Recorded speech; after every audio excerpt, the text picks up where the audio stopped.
Ibu bapak saudara-saudari yang dicintai Tuhan, berjumpa lagi dalam program Api Karunia Tuhan, episode ke-54. Pada kesempatan ini, Bapak Kardinal akan mengantar kita pada akhir surat Rasul Paulus kedua kepada Timotius dan sedikit masuk pada surat Rasul Paulus kepada Titus. Yang menarik bahwa dalam sesi ini, Rasul Paulus meneguhkan jemaat Timotius untuk menjalankan peribadatan secara sungguh-sungguh. Artinya, peribadatan yang tidak hanya berhenti pada ritual, tapi peribadatan yang bisa membuat kita melakukan transformasi, pembaharuan hidup, peribadatan yang mengubah, yang memperbarui. Dan nasihat apalagi yang akan disampaikan Rasul Paulus? Mari kita simak. Selamat mendengarkan, selamat merenungkan, dan selamat berdoa.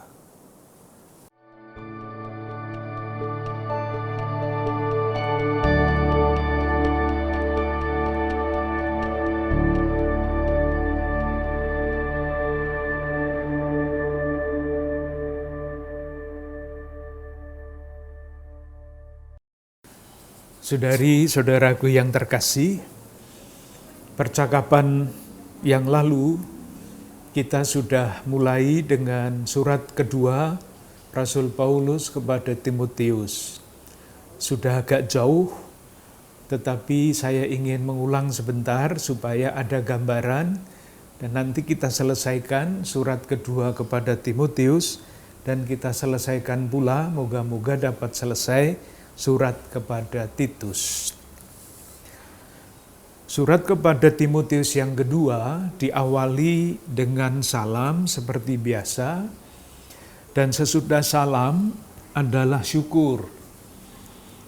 Bab 1 ayat 3, aku mengucap syukur kepada Allah. Disebut alasan syukurnya, dan karena itu, ayat 6 itu mulai karena itulah, mulai dengan nasihat. Itu bab 1 ayat 1 bab 1 ayat 3 sampai 18. Kemudian bab 2 ayat 1 sampai 7 ini agak tidak mudah kalau dimengerti tanpa konteks.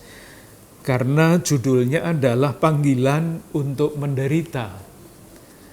Pada ayat 3 dikatakan, ikutlah, bab 2 ayat 3 maksud saya, ikutlah menderita sebagai seorang prajurit yang baik dari Kristus Yesus. Kalau orang mau menderita demi menderita itu tidak sehat secara mental. Kalau Paulus berbicara mengenai menderita, itu alasannya bukan karena kebodohan atau bukan karena ingin menderita, tetapi karena menderita demi Injil, menderita demi Kristus. Itulah yang dikatakan pada ayat 8 sampai 13, khususnya ayat 9. Karena pemberitaan Injil inilah aku menderita. Jadi kalau Timotius diundang untuk ikut menderita, itu di dalam rangka pewartaan Injil, bukan karena alasan-alasan yang lain. Bab 2 ayat 14 sampai 26 kembali lagi nasihat. Nasihatnya bisa diringkas dengan membaca ayat 15 bab 2.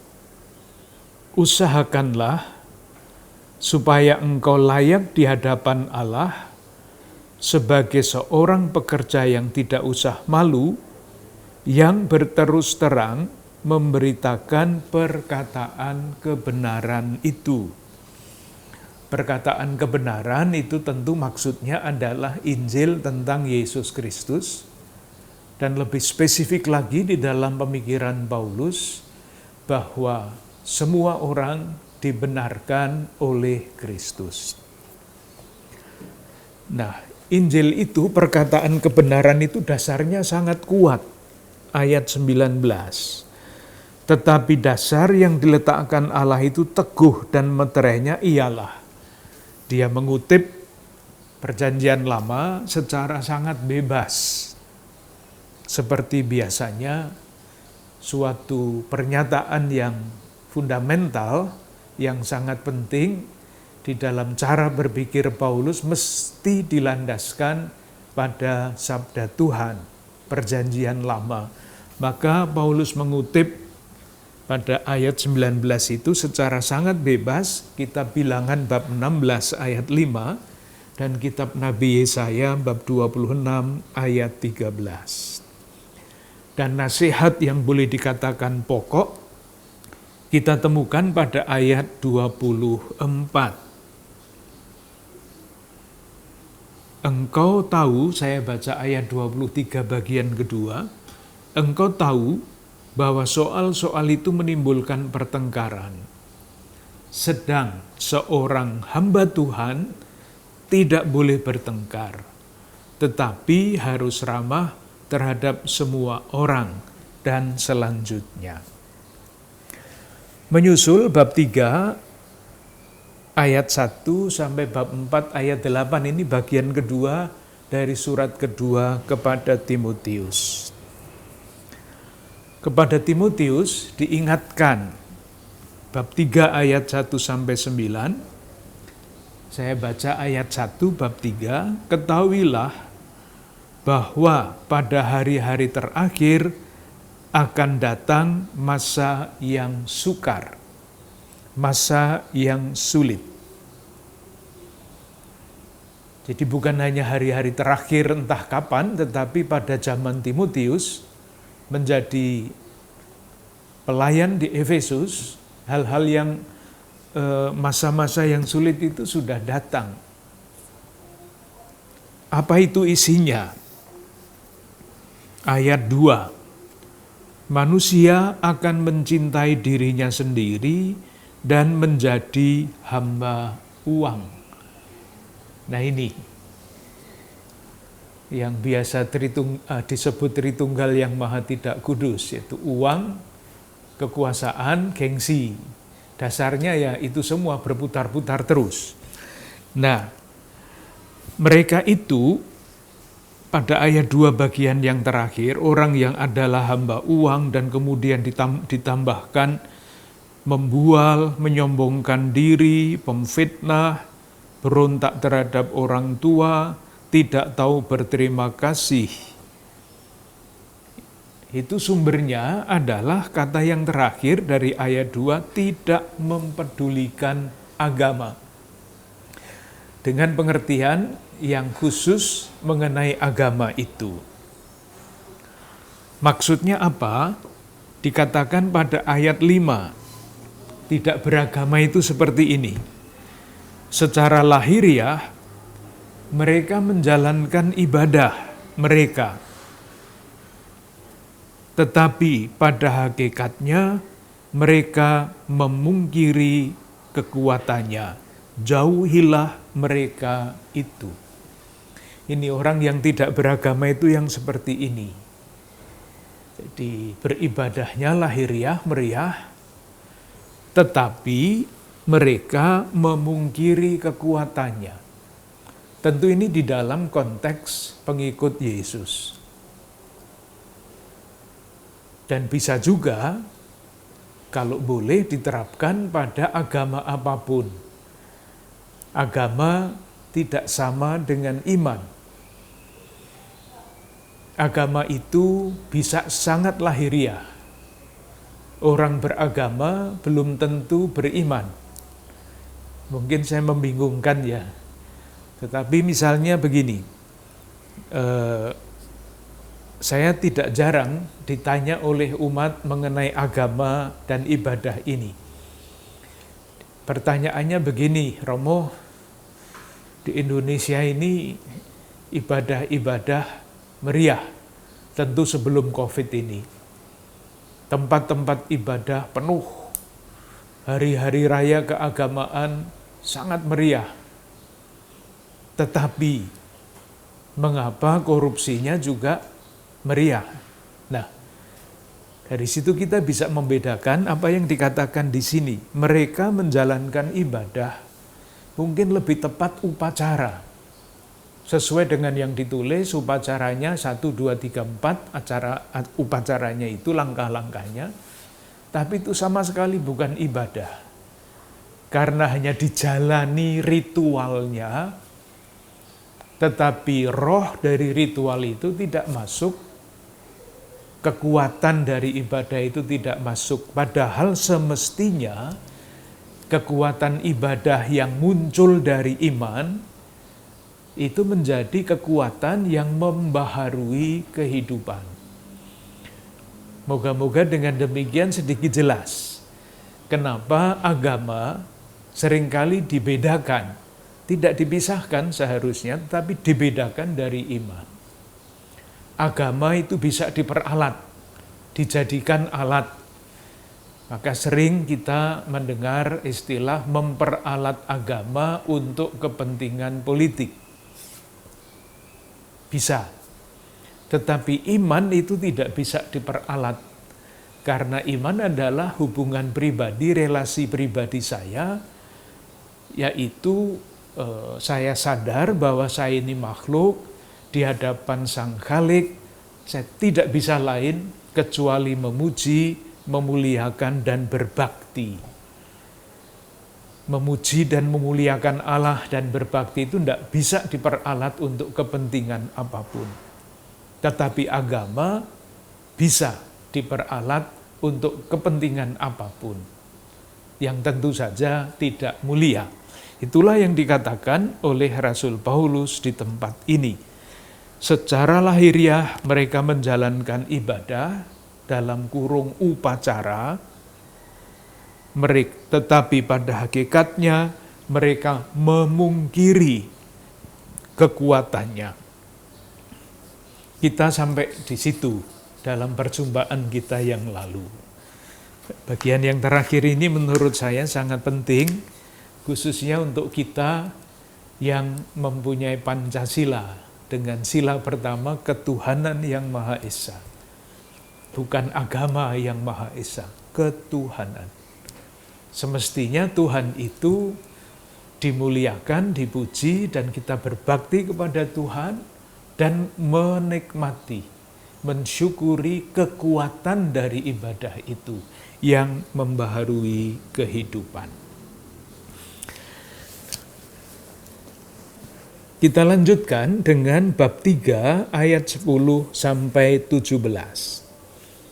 Nah, kalau pada bab 3 ayat 1 sampai 7 ditampilkan masa sulit ketika orang tidak mempedulikan agama dan beribadah secara keliru, ayat 10 itu mulai dengan kata tetapi.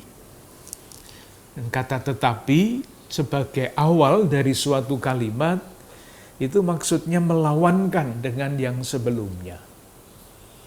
Kalau sebelumnya orang tidak mempedulikan agama, tetapi engkau, Timotius, telah mengikuti ajaranku. Maksudnya, Timotius dinasihati dan diakui oleh Paulus tidak seperti orang-orang yang diceritakan pada bagian sebelumnya. Karena apa?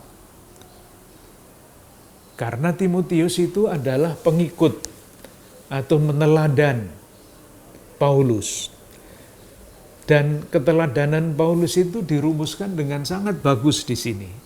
Ada 2 macam yang diteladani oleh Timotius. Kita baca ya, karena bagus sekali menurut saya. Engkau, ayat 10, telah mengikuti ajaranku, cara hidupku, pendirianku, imanku, kesabaranku, kasihku, dan ketekunanku. Ini watak-watak Paulus yang diikuti, diteladani oleh Timotius. Tetapi tidak sampai di situ saja. Ayat 11. engkau telah ikut menderita penganiayaan dan sengsara seperti yang telah kuderita di Antiokhia dan di Ikonium dan di Listra. Jadi tidak hanya sabar tetapi juga ikut menderita. Tapi kembali lagi penderitaannya tidak demi penderitaan. Karena masih dilanjutkan semua penganiayaan itu kuderita dari dan Tuhan telah melepaskan aku daripadanya. Timotius orang istimewa, pengikut Paulus yang hebat. Pernyataan itu diikuti dengan nasihat lebih lanjut. Nasihat itu ada pada ayat 14. Hendaklah engkau tetap berpegang pada kebenaran yang telah engkau terima dan engkau yakini. Sekali lagi, dengan selalu mengingat orang yang mengajarkannya kepadamu. Jadi ada dua bagian, dinasehatilah Timotius itu berpegang pada kebenaran dan diminta supaya terus ingat orang yang telah mengajarkannya kepadamu. Siapa itu? Ya Paulus itu yang sudah diteladani oleh Timotius di dalam hal ajaran, hidup, pendirian, iman, bahkan penderitaannya. Nah, sekarang kita sampai pada satu hal yang penting yang pernah kita bicarakan ketika kita berbicara mengenai wahyu ilahi. Kita ulang supaya sekurang-kurangnya kita ingat bahwa ini penting. Dan ini adalah ayat-ayat yang bisa menjelaskan salah satu pokok yang sangat penting yang membedakan faham Kristiani dengan faham-faham lain tentang kitab suci. Nasihat kepada Timotius berpegang pada kebenaran itu ditambah pada ayat 15. Ingatlah juga bahwa dari kecil engkau sudah mengenal kitab suci. Ini kitab suci perjanjian lama. Yang dapat memberi hikmat kepadamu, menuntun engkau kepada keselamatan oleh iman kepada Yesus Kristus. Nah, sekarang ini yang paling penting, segala tulisan yang diilhamkan Allah ini. Jadi yang mau dikatakan sederhananya begini. Kalau suatu tulisan diterima oleh gereja sebagai kitab suci, alasannya bukan karena kalimat-kalimatnya indah. Bukan. Bukan lagi karena karena argumentasi atau rasionalisasinya itu sangat logis. Bukan itu. Tetapi jawabannya ada di sini, segala tulisan yang diilhamkan oleh Allah. Jadi kalau saya bertanya, apa yang membuat tulisan kepada Filemon, surat kepada Filemon itu kitab suci? Jawabannya bukan karena surat itu berbicara mengenai pokok yang penting pada waktu itu, bukan itu. Jawabannya karena surat kepada Filemon itu menurut keyakinan ajaran gereja sejak awal ditulis dengan ilham Roh Kudus. Nah, kalau ditanya ilham itu apa, nah itulah yang tidak bisa dijelaskan, tidak gampang. Bimbingan Roh Kudus, rumusannya begini, ilham Roh Kudus adalah bantuan Roh Kudus yang membuat penulis itu hanya menuliskan apa yang dikehendaki oleh Allah. Sehingga yang dia tuliskan itu adalah melulu sabda Allah. Itu yang disebut ilham. Saya tidak mempunyai ilham seperti yang dimaksudkan di sini. Maka kalau saya menulis buku, menulis surat, ya itu bukan kitab suci karena ditulis tidak dengan ilham. Paulus menulis dengan hikmat Allah. Kitab suci ditulis dengan ilham Allah. Sehingga semua tulisan di dalam kitab suci dalam hal ini Perjanjian Lama dan dalam hal Gereja Katolik termasuk Deuterokanonika itu adalah kitab suci. Karena apa? Karena ditulis dengan ilham Roh Kudus. Moga-moga jelas. Jadi yang menulis manusia, tetapi manusia tidak menulis dengan pikiran sendiri. Ia manusia sungguh-sungguh, dengan kemampuan berpikirnya sungguh-sungguh, tetapi berkat ilham Roh Kudus, yang ditulisnya hanya melulu yang dikehendaki oleh Allah, bukan yang lain. Nah, ayat ini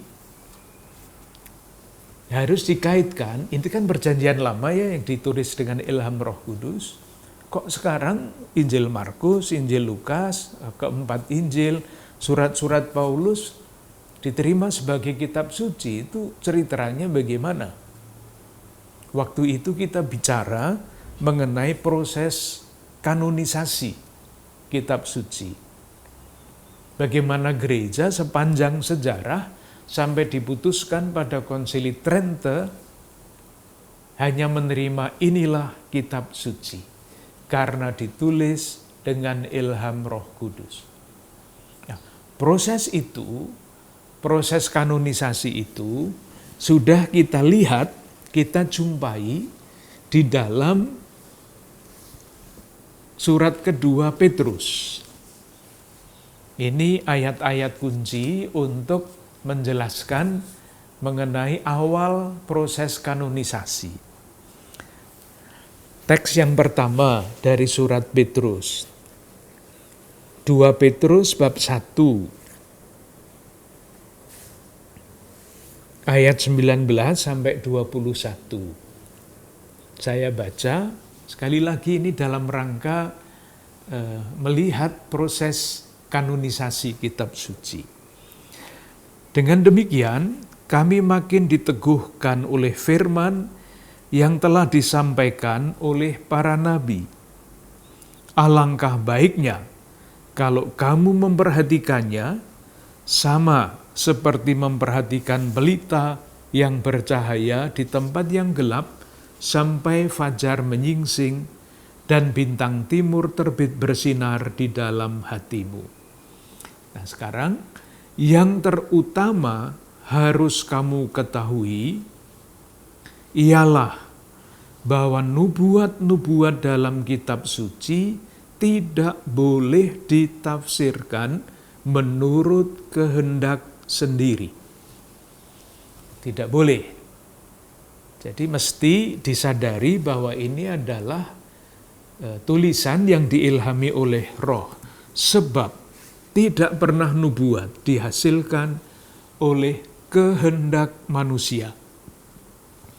Tetapi oleh dorongan Roh Kudus, orang-orang berbicara atas nama Allah. Kalau Nabi bernubuat, kalau kita membaca kitab Nabi-Nabi sekarang kan, seringkali demikianlah firman Tuhan. Padahal yang menulis Nabi. Kok bisa-bisanya nabi-nabi itu menulis demikianlah firman Tuhan? Jawabannya yaitu karena ilham, karena karunia kenabian yang tidak diberikan kepada yang lain-lain, sehingga nabi itu ketika menulis, yang dia tuliskan hanya yang dikehendaki oleh Tuhan. Yang disebut karunia kenabian membuat seorang nabi, karunia itu tidak diberikan kepada setiap orang. Tetapi karunia kenabian diberikan kepada nabi-nabi yang bukan palsu, tapi nabi-nabi yang sungguh-sungguh, yang membuat nabi sehati, sepikir, seperasaan dengan Allah. Maka yang dia ungkapkan karena karunia kenabian itu hanya yang dirasakan, yang dipikirkan oleh Allah. Ini masih perjanjian lama karena berbicara mengenai nubuat-nubuat. Nah, sekarang yang kedua, teks dari surat yang sama, surat Petrus yang kedua, bab 3 ayat 15 dan 16. Yang mau ditunjukkan di sini oleh surat kedua Petrus, pada waktu surat kedua Petrus itu ditulis, dari ayat ini jelas bahwa surat-surat Paulus sudah disejajarkan dengan kitab suci perjanjian lama. Artinya sudah diterima sebagai tulisan yang menerima ilham Roh Kudus. Kita baca pelan-pelan supaya jelas maksudnya. Jadi tadi kan kita omong tentang proses kanonisasi. Perjanjian lama jelas, tapi pertanyaan sekarang, bagaimana perjanjian baru, tulisan-tulisan perjanjian baru diterima sebagai kitab suci? Ini awal prosesnya. Kita mulai baca bab 3 ayat 15. Anggaplah kesabaran Tuhan kita sebagai kesempatan bagimu untuk beroleh selamat. Nah, sekarang seperti juga Paulus, saudara kita yang kekasih, telah menulis kepadamu menurut hikmat yang dikaruniakan kepadanya. Jadi Paulus tidak sekedar menulis surat. Sementara ini kan yang kita pikirkan menulis surat kepada orang Korintus karena di Korintus ada masalah. Nah, itu namanya tafsir kitab suci. Mau mengetahui kenapa surat Paulus ditulis kepada orang Korintus, orang Tesalonika, dan sebagainya. Tetapi kalau kita sudah sampai kepada ini adalah sabda Tuhan, beda sekali pertanyaannya, sangat berbeda. Nah, di sini dikatakan dengan sangat jelas, sekali lagi, penulis surat kedua Petrus ini sudah yakin, sudah percaya bahwa surat-surat Paulus, tulisan Paulus telah ditulis kepadamu menurut hikmat yang dikaruniakan kepadanya. Khusus mengenai surat Paulus. Nanti mengenai Injil dan sebagainya itu ceritanya lain lagi. Nah, sekarang ayat 16, hal itu dibuatnya di dalam semua suratnya. Jadi penulis surat Petrus yang kedua ini rupanya sudah mengenal kumpulan surat Paulus. Dikatakan hal itu dibuatnya dalam semua suratnya, apabila ia berbicara tentang perkara-perkara ini. Dalam surat-suratnya itu ada hal-hal yang sukar difahami. Tuh, penulis surat 2 Petrus pun sudah mengatakan itu. Ada banyak hal yang sulit dipahami, apalagi kita yang jauh sekali jarak waktunya. Sehingga orang-orang yang tidak memahaminya, yang tidak teguh imannya, memutarbalikkannya menjadi kebinasaan mereka sendiri, sama seperti yang juga mereka buat dengan tulisan-tulisan yang lain.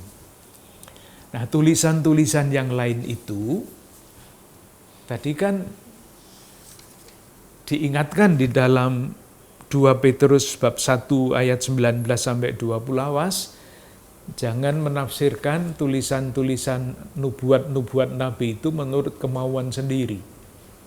Nah ini sama, surat Paulus sudah sejajar dengan tulisan-tulisan perjanjian lama itu. Dikatakan dalam surat-suratnya itu, ayat 16, 2 Petrus bab 3, ada hal-hal yang sukar difahami, sehingga orang-orang yang tidak memahaminya dan tidak teguh imannya memutarbalikkannya. Sama seperti yang juga mereka buat dalam tulisan-tulisan yang lain. Jelas sekali bahwa tulisan-tulisan Paulus pada waktu itu sudah disejajarkan dengan tulisan-tulisan yang lain yang oleh orang-orang Yahudi pada waktu itu sudah dianggap sebagai kitab suci. Ini sebagai ekskursus tanda kurung, kita masuk ke sini supaya ingat bahan pembelajaran ketika kita berbicara mengenai ilham. Pada pembicaraan sekian bulan yang lalu mengenai Dei Verbum. Mengapa ini sangat penting? Yaitu karena faham kita tentang kitab suci itu sangat berbeda dibandingkan dengan faham-faham dari agama saudara-saudara kita yang lain. Tanpa faham pengertian seperti ini, kita nanti akan kacau balau kalau diajak berdiskusi mengenai hal itu. Sebetulnya tidak perlu kita berdiskusi, tidak bisa berdiskusi, kita menjelaskan saja ini faham gereja Katolik mengenai kitab suci begini, faham Anda kami hormati. Selesai. Kalau mulai berdebat tentang kitab suci yang berbeda-beda itu, dengan faham yang berbeda-beda seolah-olah sama, kita bisa sampai kepada entah di mana, tidak akan sampai kemana-mana. Moga-moga mengingatkan kita akan apa yang sudah kita pelajari. Bagian berikutnya, ini bagian yang terakhir dari surat kepada Timotius yang kedua, isinya sederhana. Isinya nasihat dan salam. Sudah. Nasihatnya sama. Bab 4 ayat 1-8 misalnya. Saya kutip ayat yang sangat menarik untuk direnungkan. Intinya adalah supaya Timotius itu tidak pernah berhenti memberitakan firman Tuhan. Kalaupun firman itu pemberitaannya tidak diterima. Ayat 2 bab 4. Beritakanlah firman, siap sedialah, baik atau tidak baik waktunya. Nyatakanlah apa yang salah, tegurlah dan nasihatlah dengan segala kesabaran dan pengajaran. Jadi mewartakan firman dalam keadaan apapun. Tentu sekarang dalam tanda kurung dengan bijaksana. Tidak sembarangan memberitakan firman kemana-mana tanpa kebijaksanaan. Ayat 3. Karena akan datang waktunya orang tidak dapat lagi menerima ajaran sehat. Ini kata-kata kunci di dalam surat-surat pastoral. Iman bukan lagi penyerahan diri saya kepada Tuhan saja, tetapi iman itu sudah memuat ajaran-ajaran, sudah menjadi ajaran-ajaran. Khususnya dalam surat-surat ini adalah ajaran-ajaran yang bersifat moral. Bisa dibayangkan ya, dari iman yang berarti penyerahan diri menjadi iman yang berarti berisi ajaran-ajaran, itu adalah dua tahap dari perkembangan yang berbeda. Ketika iman sudah menjadi ajaran, dulu ajarannya itu kan hanya dirumuskan secara singkat di dalam syahadat para rasul. Itu ajaran, iman.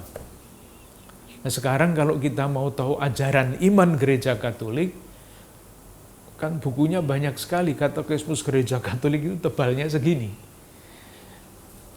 Padahal ketika pada awal mula, syahadat para rasul kan tidak panjang. Syahadat para rasul, kemudian ada syahadat yang berkembang lagi. Itu sudah berkembang ajaran imannya.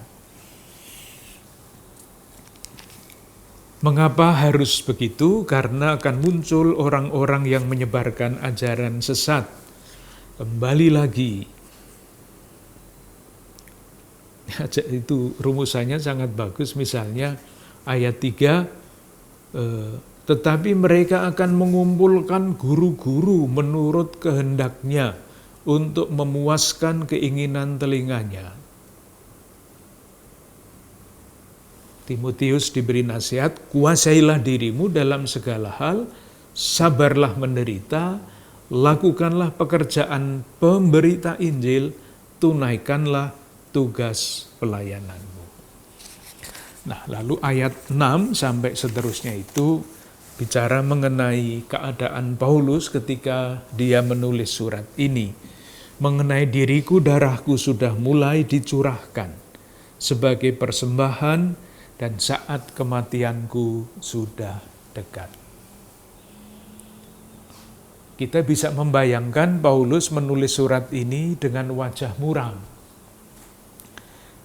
Darahku sudah mulai dicurahkan, saat kematianku sudah dekat. Tapi rupa-rupanya bukan seperti itu. Paulus wajahnya tidak muram ketika menulis bagian ini. Karena ayat 7, aku telah mengakhiri pertandingan yang baik, aku telah mencapai garis akhir dan telah memelihara iman. Lalu ayat 8, sekarang telah tersedia bagiku mahkota kebenaran. Jadi kesadaran bahwa Paulus saat hidupnya sudah dekat, itu diwarnai dengan keyakinan bahwa mahkota kebenaran dikaruniakan kepadanya, dan dalam keadaan seperti itu ia masih meyakinkan umat yang dipimpin oleh Timotius itu. Pada ayat yang terakhir, bagian yang terakhir ayat 8, tetapi bukan hanya kepadaku, melainkan juga kepada semua orang yang merindukan kedatangannya. Suratnya selesai. Nah, kita bisa membaca juga bab 4 ayat 9 dalam suasana yang berbeda. Seperti apapun orang teguh di dalam iman, dalam keyakinan, mahkota disediakan bagiku, itu kan semangat ya. Tetapi tidak bisa dipungkiri bahwa ini kan segi iman semua. Imannya sangat kuat. Tetapi dari segi kemanusiaan, ia membutuhkan dukungan.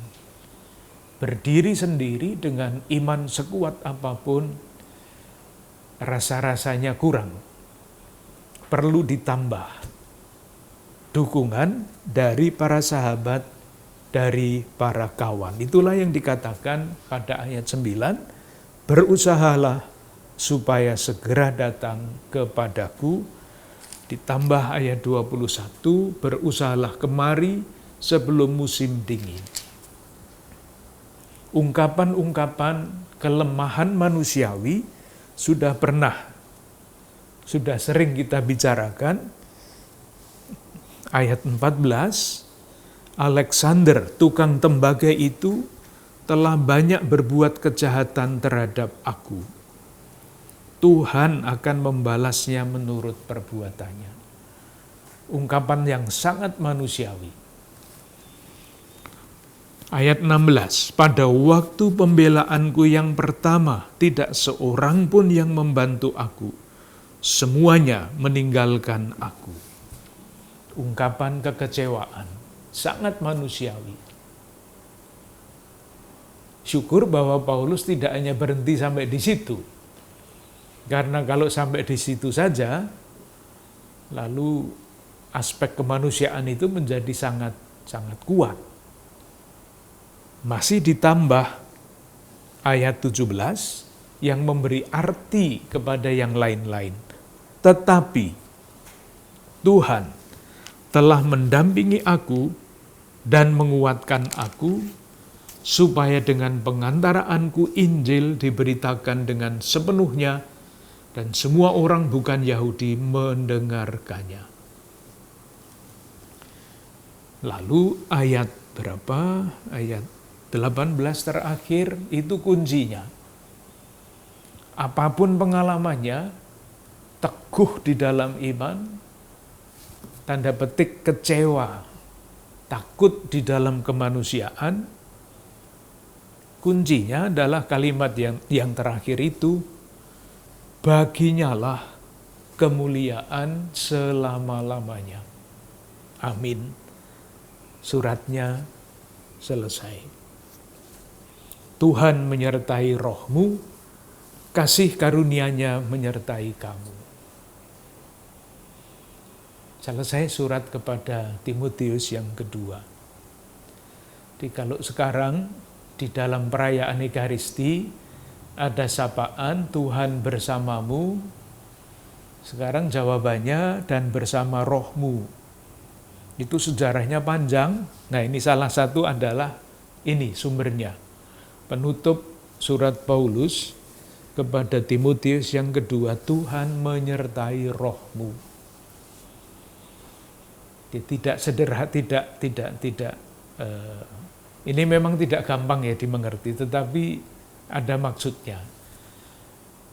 Akan lebih mudah kalau mengatakan Tuhan menyertai kamu, sudah selesai. Mungkin nanti harus dijelaskan mengapa Paulus mengatakan Tuhan menyertai rohmu. Dan itulah yang dikutip, yang dipakai di dalam tata perayaan Ekaristi yang paling baru. Baik, dengan demikian kita selesai dengan apa? Dengan surat kedua kepada Timotius. Kita lanjutkan dengan surat Titus. Surat Titus, ini surat terakhir dari surat pastoral.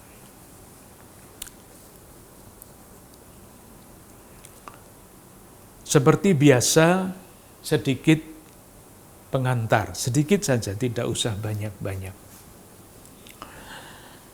Surat ini sama seperti surat-surat pastoral yang lain, ditujukan kepada Titus untuk memelihara jemaat dan mengangkat penatua-penatua dan penilik-penilik jemaat mengenai struktur gereja yang paling awal.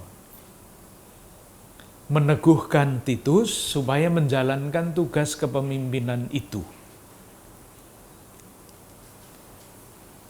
Sebetulnya sesederhana itu, dan surat ini tidak terlalu sulit untuk diikuti, dibaca begitu saja, dengan mudah kita faham, berbeda dengan surat-surat yang lain. Tapi kita lihat beberapa hal. Intinya, surat ini ditulis yang berisi petunjuk kepada Titus dan nasihat kepada para pemimpin jemaat. Nasihatnya ada dua, yang paling pokok. Yang pertama adalah untuk berpegang pada ajaran yang sehat. Sehat dalam iman. Itu bisa kita lihat, kita baca pada bab 1 ayat 13. Kesaksian ini benar. Karena itu, tegurlah mereka dengan tegas, supaya mereka menjadi sehat di dalam iman. Kembali lagi, ingat latar belakang, sudah ada banyak bid'ah yang menyimpang dari pewartaan Injil yang asli yang dibawa oleh Paulus. Jadi, nasihat untuk menegur supaya umat menjadi sehat di dalam iman. Itu pesan pokok yang pertama. Pesan pokok yang kedua, bagus sekali dirumuskan. Saya baca saja ayat 14. Kalimatnya sebetulnya harus dibaca sebelumnya, tetapi kita lihat yang ayat 14 saja. Dan juru selamat kita Yesus Kristus. Nah, Yesus Kristus itu siapa? Yang telah menyerahkan dirinya bagi kita untuk membebaskan kita dari segala kejahatan dan untuk menguduskan bagi dirinya suatu umat kepunyaannya sendiri. Nah, ini kuncinya, yang rajin berbuat baik. Ini buah dari iman yang benar. Yesus Kristus telah membebaskan kita dan menguduskan kita bagi dirinya suatu umat yang rajin berbuat baik. Sebetulnya intinya adalah itu. Titus menerima surat ini ketika dia berada di Kreta. Dikatakan itu pada bab 1 ayat 5. Aku telah meninggalkan engkau di Kreta. Dengan maksud ini, supaya engkau mengatur apa yang masih perlu diatur, dan supaya engkau menetapkan penatua-penatua.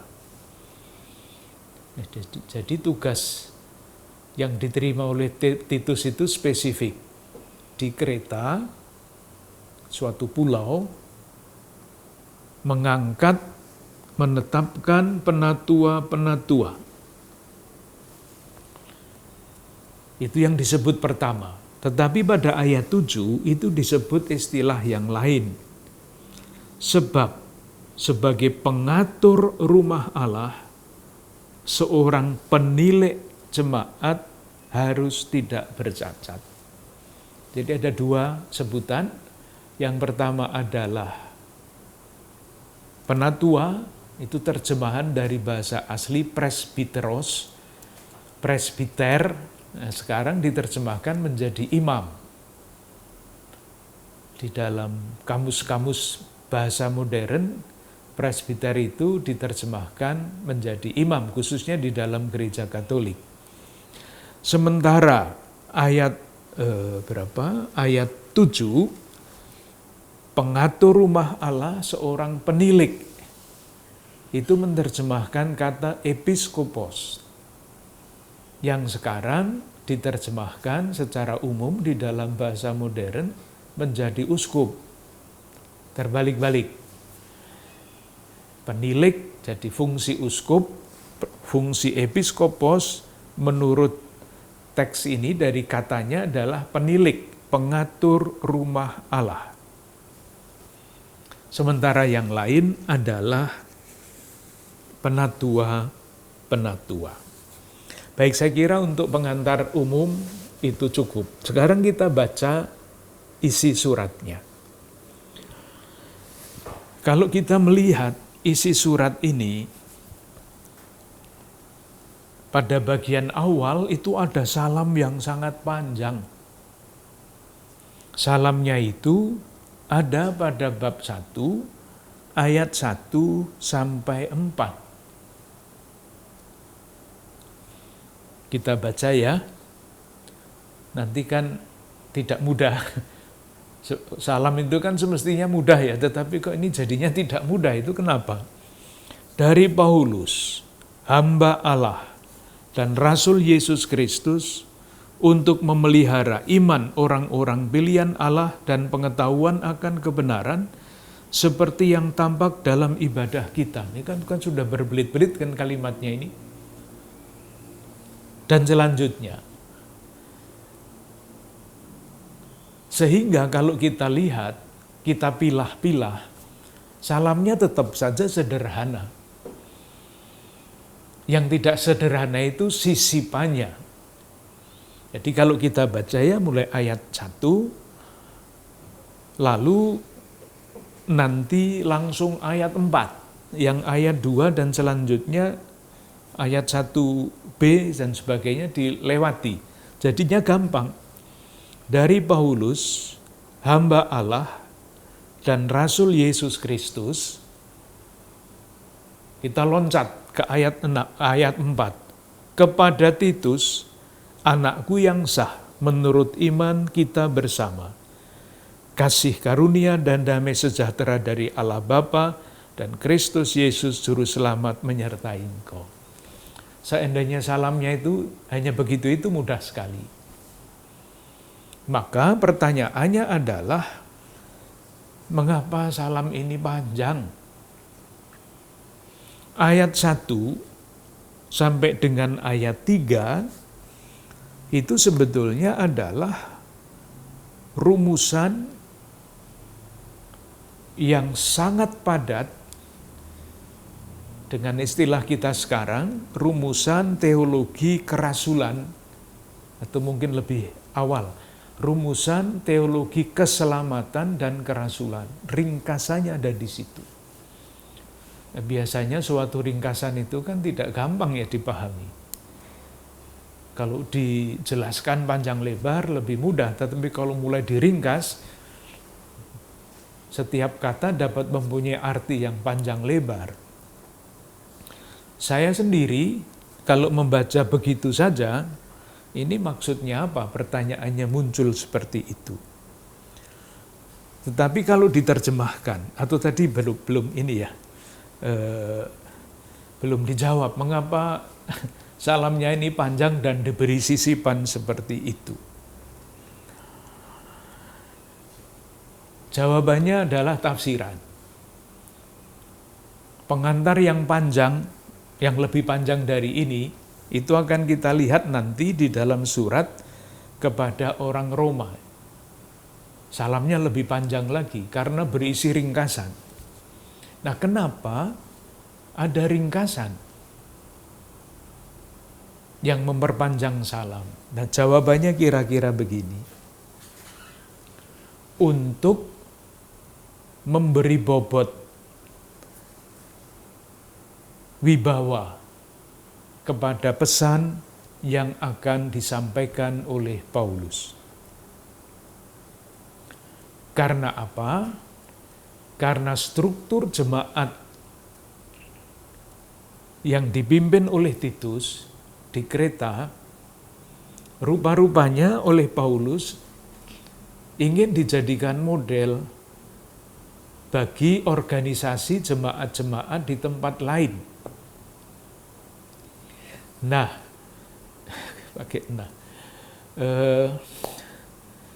struktur jemaat di Kreta yang dipimpin oleh Titus itu mesti dilandaskan pada iman yang kuat.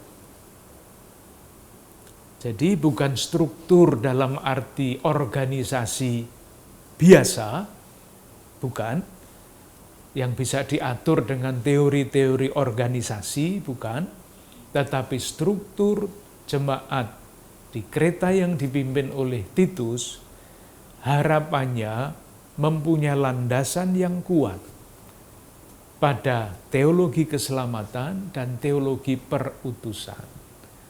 Sehingga kalimatnya panjang dan menjadi ringkasan dari teologi keselamatan dan teologi perutusan itu.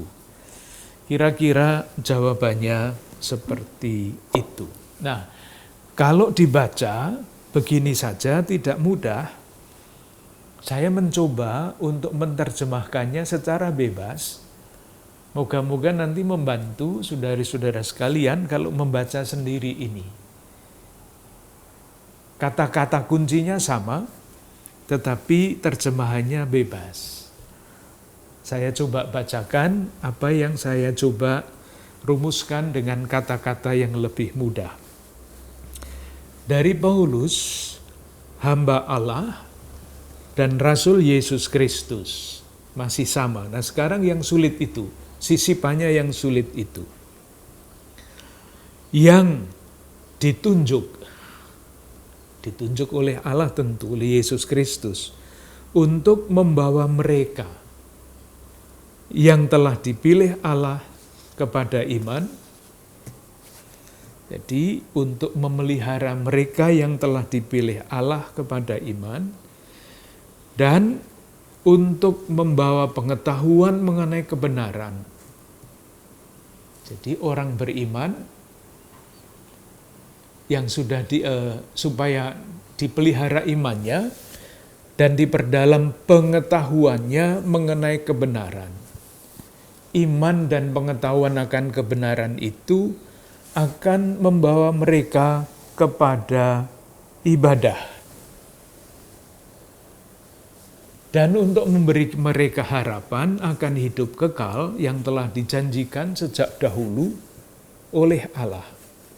Allah itu tidak berdusta, dan karena itu pada waktu yang ditentukan, Ia menyatakan keputusannya. Dan oleh perintah Allah penyelamat kita, saya diperintahkan untuk mewartakannya. Jadi yang disebut teologi perutusan itu adalah Paulus itu diutus untuk apa? Untuk membawa orang, untuk memelihara iman orang-orang pilihan Allah, untuk memperdalam mereka di dalam pengetahuan akan kebenaran. Itu kalimat yang pertama.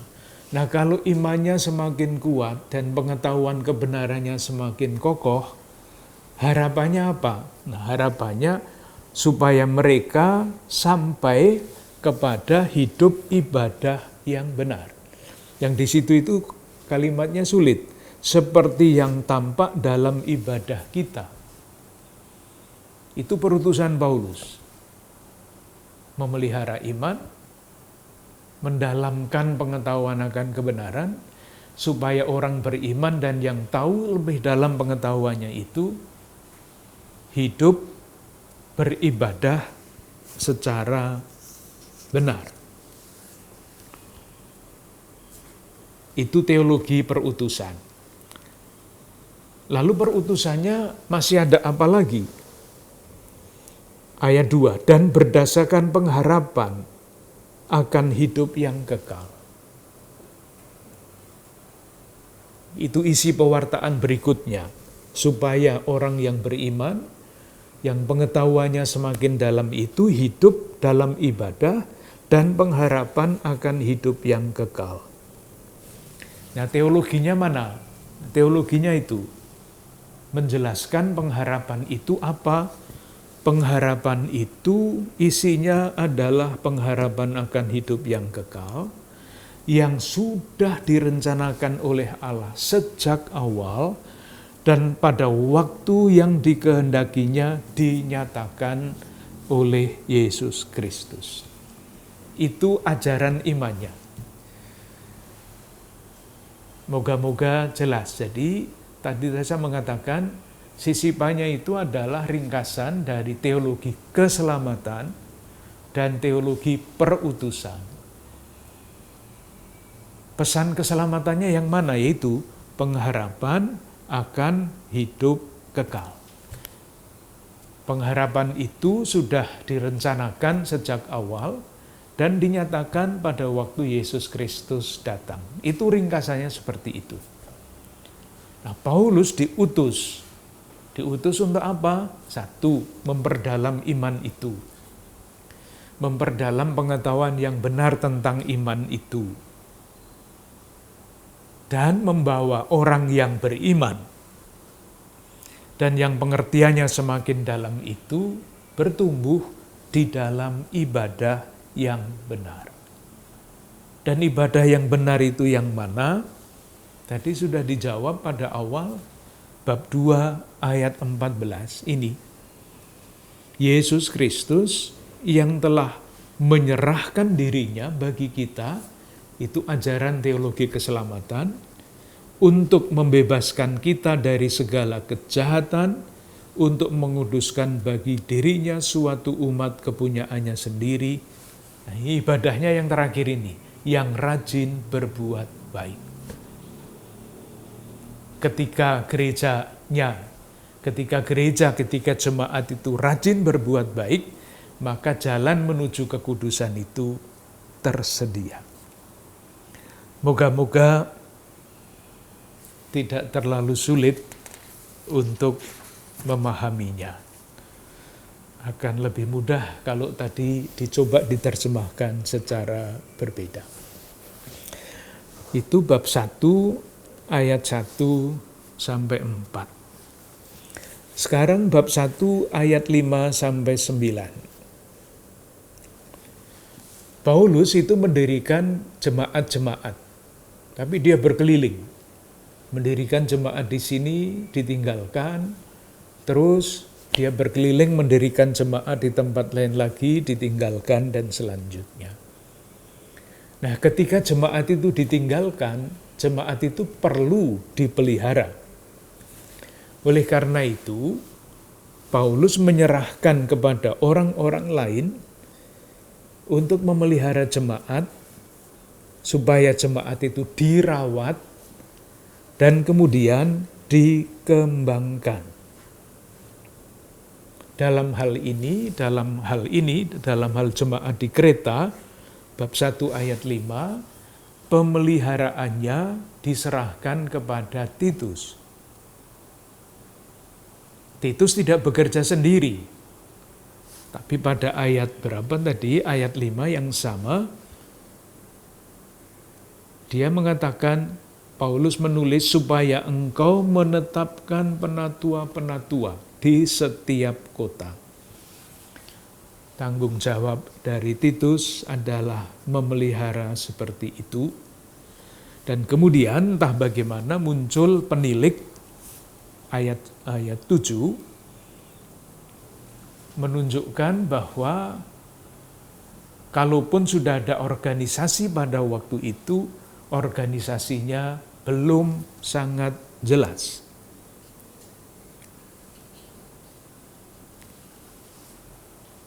Yang paling penting dikatakan pada ayat 7, sebab sebagai pengatur rumah Allah. Pengatur rumah Allah, pengatur jemaat, pemimpin jemaat. Fungsinya yang sangat penting tentu saja adalah untuk melindungi jemaat dari ajaran-ajaran sesat, dari guru-guru yang palsu. Ayat 9 saya baca. Syarat-syarat pemimpin jemaat. Sebab sebagai pengatur rumah Allah, seorang penilik jemaat harus tidak bercacat, tidak angkuh, bukan pemberang, bukan peminum, bukan pemarah, tidak serakah, melainkan suka memberi tumpangan, suka akan yang baik, bijaksana, adil, saleh, dapat menguasai diri. Jadi itu syarat-syaratnya. Dan berpegang kepada perkataan yang benar. Ini tidak macam-macam, aneh-aneh, ada aliran itu ikut itu, ada aliran lain ikut yang lain. Berpegang pada perkataan yang benar, yang sesuai dengan ajaran yang sehat, supaya ia sanggup menasihati orang berdasarkan ajaran itu, dan sanggup meyakinkan penentang-penentangnya. Jadi selain syarat-syarat yang tadi, yang umum, syarat-syarat moralitas, mencerminkan moralitas yang tinggi, seorang penilik mesti mampu meyakinkan penentang-penentangnya. Penentangnya yang seperti apa? Ayat 10, karena sudah banyak orang yang hidup tidak tertib, terutama di antara mereka yang berpegang pada hukum sunat. Ini orang-orang orang-orang Kristiani, pengikut-pengikut Yesus yang masih sangat terikat pada aturan-aturan keyahudian.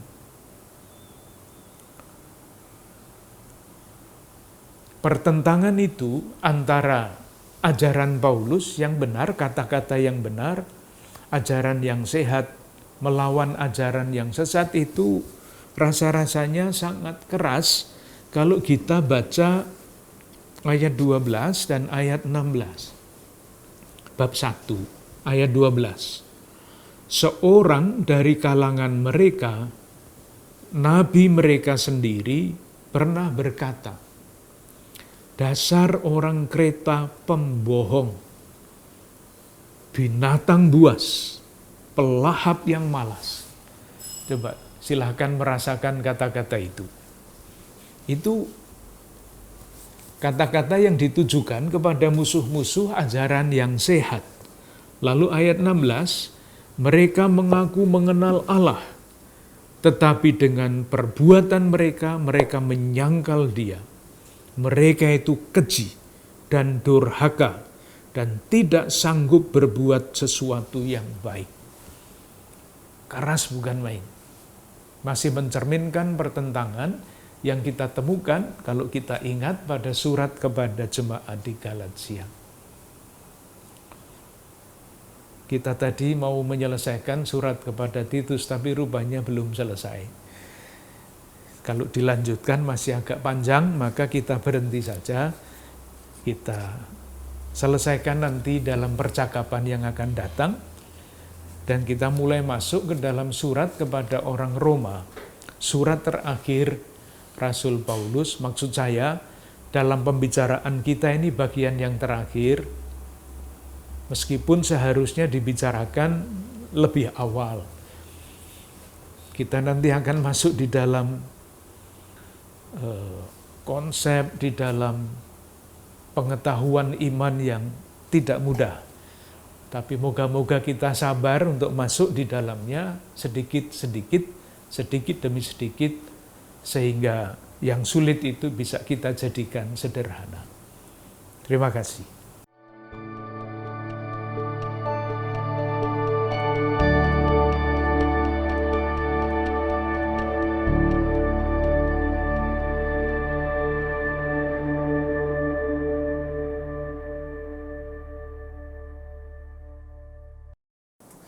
Saudara-saudari yang dikasihi Tuhan, sungguh menarik kita memperhatikan nasihat Rasul Paulus kepada Timotius dan juga nasihat Rasul Paulus kepada Titus sahabatnya. Rupanya sama dengan Timotius, Titus juga menjadi orang utusan Paulus untuk merawat dan menumbuh kembangkan jemaat yang sudah ada. Dan dalam nasihat kepada Titus, kita dapat melihat bagaimana penatua dan penilik jemaat itu dipilih, syarat-syaratnya, tugasnya, dan sebagainya. Awal dari tradisi hierarki tata kepemimpinan dalam gereja hingga saat ini. Semoga dalam hidup beriman kita, melalui doa-doa peribadatan dan tingkah laku perbuatan kita, hidup kita juga diubah oleh firman Tuhan. Sampai jumpa pada episode mendatang. Kita mohon berkat Tuhan. Allah yang Maha Rahim, pandanglah hamba-hamba-Mu, curahkanlah rahmat pengampunan karena kerahiman-Mu yang tanpa batas. Semoga hidup kami boleh menjadi tanda kasih setia-Mu karena turunnya berkat-Mu yang berlimpah ke atas kami semua, dalam nama Bapa, Putra, dan Roh Kudus. Amin. Selamat malam, terima kasih, sampai jumpa.